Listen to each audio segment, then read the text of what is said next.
Beli masyarakat menurun beberapa waktu terakhir terus menuai perhatian dari berbagai kalangan. Berdasarkan data dari Asosiasi Pengusaha Retail Indonesia atau APRindo, jelang Lebaran tahun 2017 lalu terjadi penurunan daya beli masyarakat hingga mencapai 20%. Penurunan permintaan ini terjadi di sektor retail kalangan menengah bawah dan penurunan terbesar terjadi di sektor sandang. Puasa dan Lebaran tahun ini bisa dikatakan yang terjelek di antara kurun waktu lebih kurang hampir 10-15 tahun ini. Nah, yang sekarang ini sudah di bawah 5%.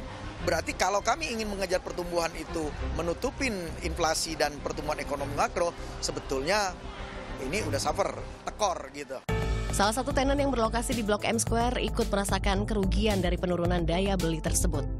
Penurunan penjualan bahkan turun secara ekstrem, capai lebih dari 50%. Lebih dari 50% jatuh turun penghasilan pendapatan atau daya beli orang jauh turunnya gitu. Biasanya memang mendapatkan berapa dan sekarang jadi berapa? Ya biasanya hari-hari bisa dapat misalnya 1 jutaan gitu rata-rata lah ya kayak gitu.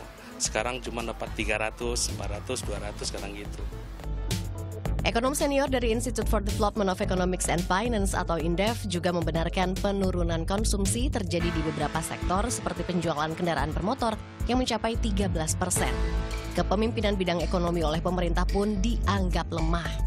Yang pertama, data-data retail itu dari double digit yang tinggi tahun 2016 yang lalu, sekarang mengalami penurunan dari 16 sampai sekarang tinggal 4%. Ya.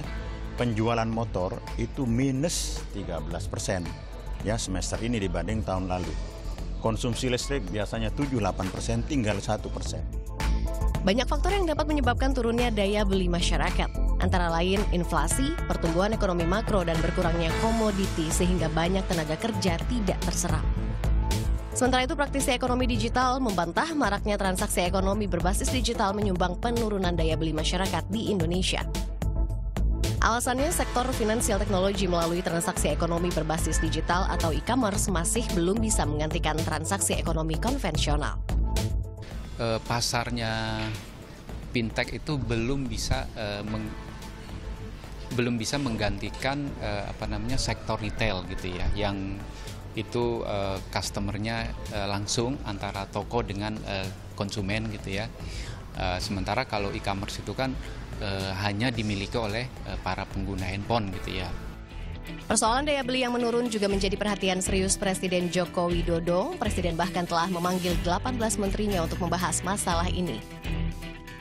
Ekonomi Indonesia memang tengah lesu, namun bukan berarti tidak ada harapan.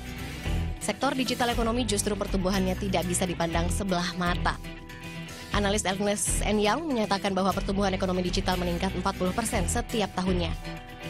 Bank Indonesia memperkirakan pertumbuhan ekonomi kuartal kedua tahun ini meningkat tahun 2017 akan lebih baik menjadi 5,01%. Tim Liputan melaporkan untuk NET.